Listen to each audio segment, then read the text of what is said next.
안녕하세요. 저는 안산시 정신건강복지센터의 마스코트 마인드입니다.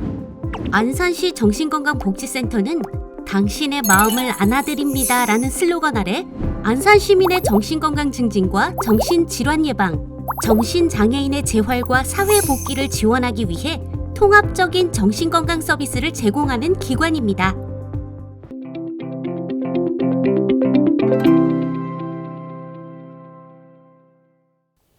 안녕하세요. 고대 안산병원 소아청소년 정신과 전문의 이종화입니다. 저는 오늘 청소년 자해에 대해서 좀 이야기를 해보려고 합니다. 여러분들도 아마 주변에 자해를 하고 있는 혹은 예전에 경험했었던 친구들이나 선후배들이 있을 겁니다.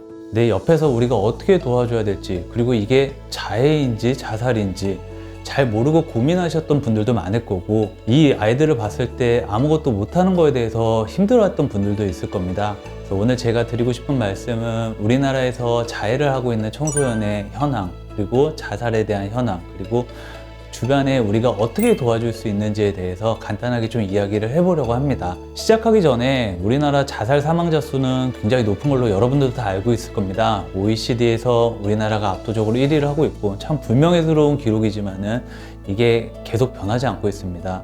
제 개인적인 생각으로는 이런 불명예스러운 기록이 바뀌기 위해서는 여러분들, 즉 10대 청소년들이 바뀌면 이후로는 앞으로 점점 좋아지지 않을까 하고, 제가 오늘 드리는 말씀이 조금이나마 이런 변화에 도움이 되었으면 합니다.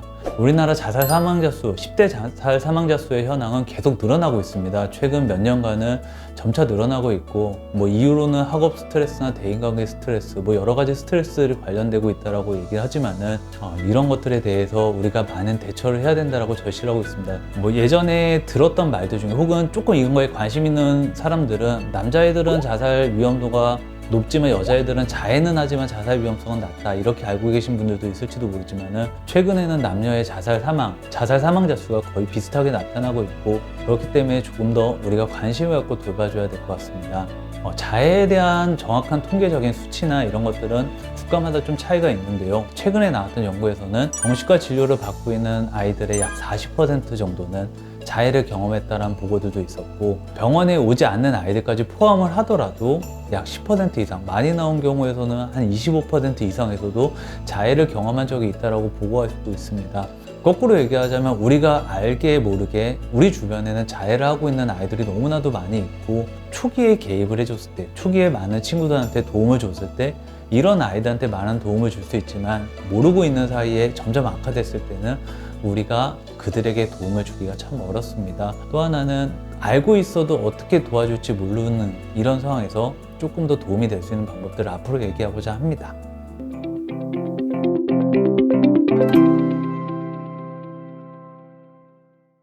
자해냐 자살이냐 구분하는 건 참 어렵다고 느낄 겁니다. 실제로도 제가 아이들을 만났을 때 자해를 하는 아이들이 자살 사고를 갖고 있는 경우들도 있고, 중복되기가 쉽기 때문에 참 이해하기가 어려운데요. 과거에는 자해도 하나의 자살 시도의 하나로 봤습니다. 그래서 손목을 긋거나 죽지 않을 정도의 과량의 약을 복용하더라도 자살 시도를 봤는데, 최근의 의견들은 자해와 자살을 좀 구분해야 된다고 이야기를 하고 있습니다. 가장 쉽게 구분할 수 있는 명확한 방법은 본인에게 직접 물어보는 겁니다. 자기 파괴 행동을 하는 친구들이나 주변 사람들에게 너 정말 죽을 의도를 가지고 있니? 라고 물어봤을 때 죽을 의도가 있었다라고 하면 자살 행동으로 볼 수 있는 거고, 그게 아니다, 이거 다른 이유 때문에 내가 자해를 했다라고 했을 때는 자살 의도는 없는 비자살성 자해 행동으로 보고 있습니다. 최근에는 그래서 비자살성 자해 행동을 하나의 중요한 증상적인 걸로 보고 있고요. 이런 증상들을 가진 아이들을 도와주기 위해서 많은 노력을 하고 있습니다. 부가적으로 좀 얘기를 하자면은, 아까 얘기한 것처럼 본인한테 물어보는 것 외에도 정말 이 행동이 죽을 위험성이 있다라고 하면 자살 행동으로 봐야 됩니다. 예를 들어서 약을 몇 알을 먹었는데 너무 많지 않은 약을 먹었을 때는 일종의 자해로도 고민할 수가 있겠지만은, 내가 뛰어내리려고 했다, 아니면 목을 매려고 한다, 이게 자해 행동이라고 얘기할 수는 없습니다. 그래서 증상의 심각도도 분명히 생각을 해야 되고요. 우리가 일반적으로 생각했을 때 이 행동은 반복이 되었을 때 죽을 수도 있겠다라고 하면은 자살 위험성이 높은 걸로 생각을 해야 됩니다. 그러면 어떻게 우리가 주변에 자해 행동을 하는 아이들을 찾을 수 있을까, 친구들을 찾을 수 있을까, 이런 고민했을 때 관찰하는 것들이 되게 중요합니다. 예를 들어서 한여름에도 손목을 보이지 않기 위해서 긴팔을 입는다거나, 체육 시간에 옷을 갈아입을 때 자꾸 몸을 가리려고 하는 행위, 이럴 경우에는 일종의 자해가 있을 수도 있다라고 생각을 할 수 있습니다. 뭐 몸을 가리는 게 되게 당연한 행동이고 부끄러운 행동일 수도 있지만은 어떤 특정한 부위를 안 보여주려고 한다거나 제일 흔하게 있는 일들이 손목에 자해를 하는 경우들이 많은데 이런 아이들 같은 경우에는 한여름에 긴팔 입거나 아니면 반팔을 입을 때도 손목 보호대라고 하죠. 이런 보호대를 하고 다니면서 그런 상처를 가리고 다니는 경우 혹은 목 주변에를 계속 뭐 이렇게 다른 파스나 이런 걸로 가리고 다니는 아이들도 일종의 자해를 했을 위험성도 있고요. 물론 밝고 명랑한 아이들이 이럴 경우에는 그냥 목이 아픈가 보다 생각을 하겠지만은 조금 우울해 보여, 쟤 좀 불안해 보여, 뭔가 불안정해 보여라고 하는 아이들이 제가 말씀드린 행동을 하는 경우에는 조금 의심을 해보고 걱정을 하고 관심을 가져야 될 필요가 있습니다. 비슷하게 학교에서 수업 시간에 뭐 긴 시간 동안 화장실이나 아무도 없는 곳에 오래 있는다거나 갔다 왔을 때 뭔가 조금 피곤해 보인다거나 안 좋아 보인다거나 좀 불안해 보인다거나 이런 것들이 있을 때는 자해를 하고 있는지 걱정을 해야 되고요.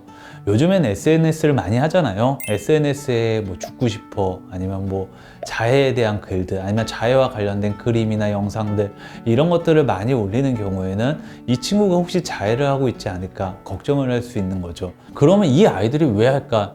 참 되게 많은 사람들이 궁금해하고 저에게 물어보기도 합니다. 이 행동을 하는 이유를 우리가 이해하지 못하면은 그 친구들이 이해하기가 힘들고 조금 우리 마음과 달리 크게 도와주기 힘든 경우도 있습니다. 자해 행동에 대해서 하는 이유 중에는 여러 가지 이유들을 얘기하는데 가장 큰 이유 중에 하나가 목적 중에 하나가 불안한 마음들을 해소하기 위해서 자해를 한다라고 얘기를 합니다. 이 얘기를 들으면서 되게 아이러니하다고 느낄 수도 있는데 자해를 했는데 부정적인 느낌이나 불안한 느낌이 해소된다고? 되게 이상한 얘기기도 하지만 자해하는 아이들과 얘기해보면 내가 너무 우울하거나 불안할 때 혹은 원하지 않는 생각들이 머릿속에 떠올라서 너무 괴롭다 이럴 때 자해를 하고 나면 이런 것들이 일시적으로 해소된다라고 이야기를 합니다. 제가 일시적이라고 이야기를 하는 이유는 이걸 하고 나서 해소가 되고 뭐 영원히 해소가 된다라면은 정말 참 어렵겠다 고민을 하겠지만 일시적으로 해소가 난 다음에 문제가 되는 것들이 시간이 지나고 나면은 다시 불안해지기 시작한다는 점이죠. 원래 갖고 있던 내 불안이나 우울 외적으로도 내가 자해를 하고 있는 것들이 다른 아이들이 알게 되면 어떻게 하지? 대인관계에 대한 불안을 갖고 있는 아이들도 꽤 많기 때문에 자해를 하는 것들이 발견되면은 나는 이 집단에서 더 안 좋은 얘기를 듣지 않을까, 더 외톨이가 되지 않을까 되게 불안해하게 됩니다. 잘 모르는 상황에서 이 자해하는 아이들을 만났을 때 야 너 자해하지 마, 그거 나쁜데 뭐 하는 거야 이렇게 저희는 도와주기 위해서 하는 말이지만은 들은 아이는 쟤가 날 더 이상하게 볼 거야, 안 그래도 나 우울하고 힘들어하는 것 때문에 안 좋게 볼까 걱정이 됐는데 자해했으니까 더 나쁜 아이로 보이겠지 이렇게 받아들일 수 있기 때문에 우리가 이런 아이들의 행동들에 대해서 조금 이해하고 관심을 가지려고 노력을 할 필요가 있습니다. 그렇다고 해서 이 아이의 자해 행동까지도 오케이 괜찮아 라고 얘기하는 건 아니지만 정말 이 아이가 되게 힘들었겠구나, 자해를 생각할 정도로 다른 방법이 없다라고 느끼고 괴로워했겠구나 이런 마음들을 좀 이해해 줄 필요가 있고요. 이 부분부터 시작을 해야지 이 아이들을 이해하는 데 도움이 될 수가 있습니다. 단순히 하지 말라고 얘기하는 것들이 도움이 안 되는 이유는 자해를 하는 친구들도 자해가 좋지 않다는 걸 다 알고 있어요. 이 아이들도 되게 많은 노력을 합니다. 제가 외래에서 친구들이랑 얘기를 듣다 보면 자해를 안 하기 위해서 뭐 게임에도 몰두해보고 다른 거에도 몰두해보고 음식도 만들어보고 놀이도 해보고 하는데 이런 것들이 다 실패를 하고 그리고 실패를 할 때마다 나의 우울감이나 불안감은 더 쌓이다 보니까 어느 날 또 자해를 하고 자해한 다음에 또 자괴감에 빠지고 괴로워하는 아이들이기 때문에 이 아이들에 대해서 비판적으로 얘기한다기보다 우리가 어떻게 도와줄까, 어떻게 관심을 가질까 이 부분이 더 중요하다라고 이야기를 하는 겁니다. 그럼 우리가 어떻게 자해하는 아이들을 주변에서 발견할 수가 있을까요? 주변 자해하는 청소년들을 발견하는 방법에 대해서 조금 이야기를 해보겠습니다.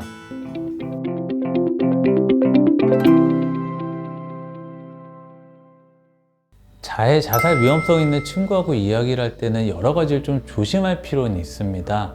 주변에서 우리가 얘기를 할 때 위로하고 싶고 얘한테 조금 도움이 되고 싶다라고 생각해서 다 괜찮아, 그런 거 신경 안 써도 돼, 막연하게 긍정적으로 이렇게 얘기를 하게 되는 경우들이 있는데 실제로 우울증이 심해지거나 내가 정말 자살 사고 혹은 자해에 대해서 반복적으로 진행할 정도로 내 마음이 불편한 경우에는 이런 긍정적인 얘기가 오히려 위로로 도움이 되지 않을 수도 있습니다. 그렇게 들었을 때는 쟤는 정말 날 이해하지 못하는구나, 정말 모르고 얘기하는구나 이럴 수 있기 때문에 오히려 우리가 위로하기 위해서 성급하게 얘기하기보다는 그 상대방의 이야기를 들어주는 것들이 더 도움이 될 수 있습니다. 뭐 어떤 것들이 힘든지 이렇게 물어보고 상대방이 얘기할 수 있게 시간을 주는 것들이 도움이 되고요. 또 하나는 직접적으로 내가 물어봐도 괜찮아요. 아, 누구누구야, 너 요즘 되게 많이 힘든가 보구나.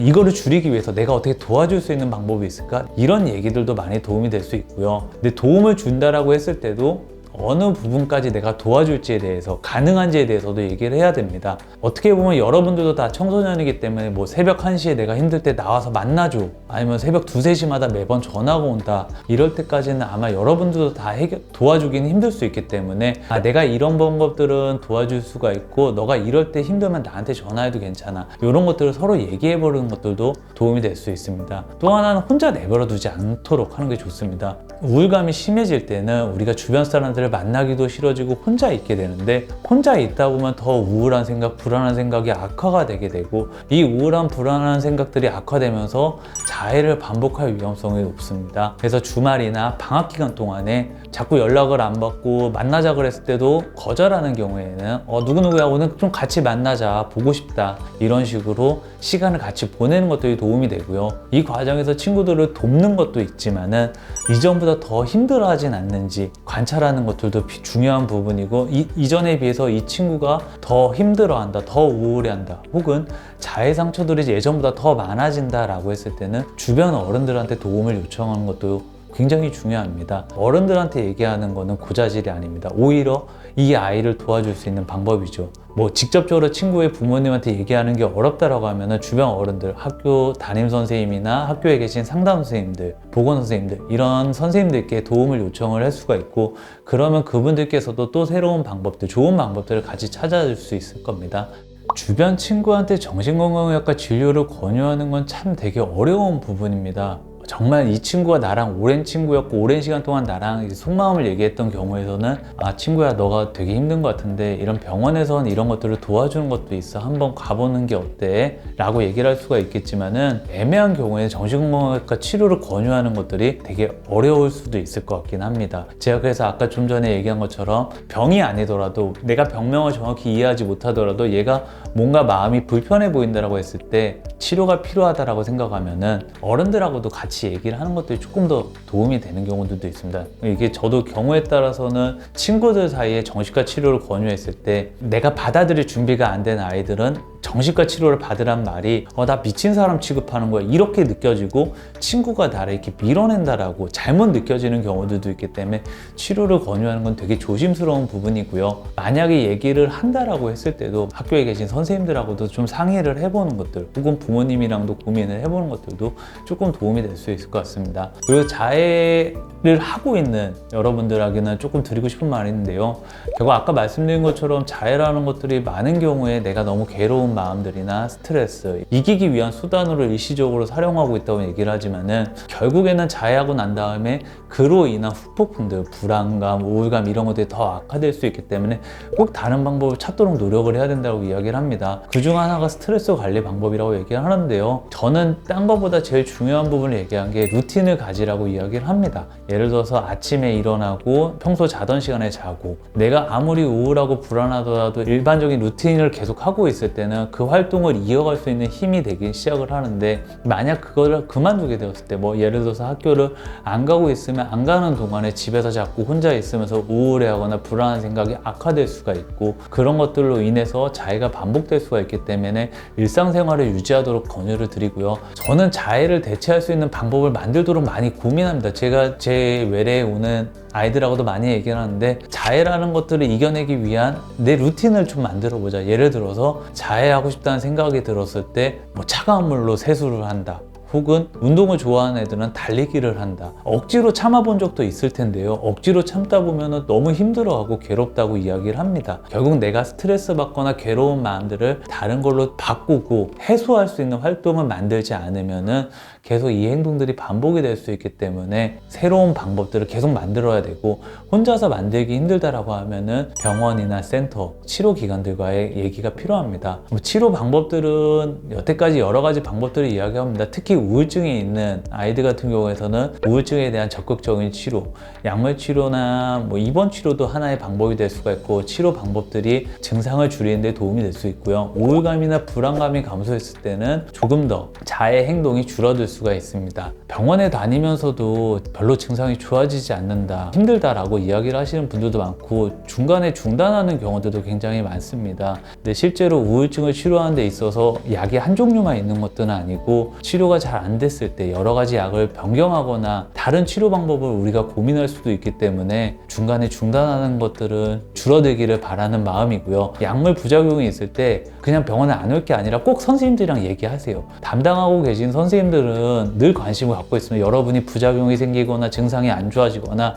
어떻게 하면 더 도와주려고 많은 관심을 갖고 있습니다. 선생님한테 말하기 좀 어려워서 말을 못하겠어, 이러지 않으셔도 됩니다. 정신과 선생님들은 언제나, 아니면 뭐 상담하신 선생님도 마찬가지지만, 여러분들이 힘든 거에 대해서 들어줄 준비가 되어 있고 듣고 싶어 하기 때문에 여러분들이 힘들지만 용기를 내서 이야기를 하면은 조금 더 좋은 결과가 있을 거라고 생각을 합니다. 마지막으로 제가 드리고 싶은 말씀은, 자해 행동 자체가 한 번에 완전히 없어지는 경우는 굉장히 드뭅니다. 만약 100번을 한다면 뭐 80번, 70번, 60번, 50번 이렇게 감소하다 하는 형태로 좋아지는 경우들이 많고, 경우에 따라서는 줄어들다 일시적으로 나빠지는 경우들도 있습니다.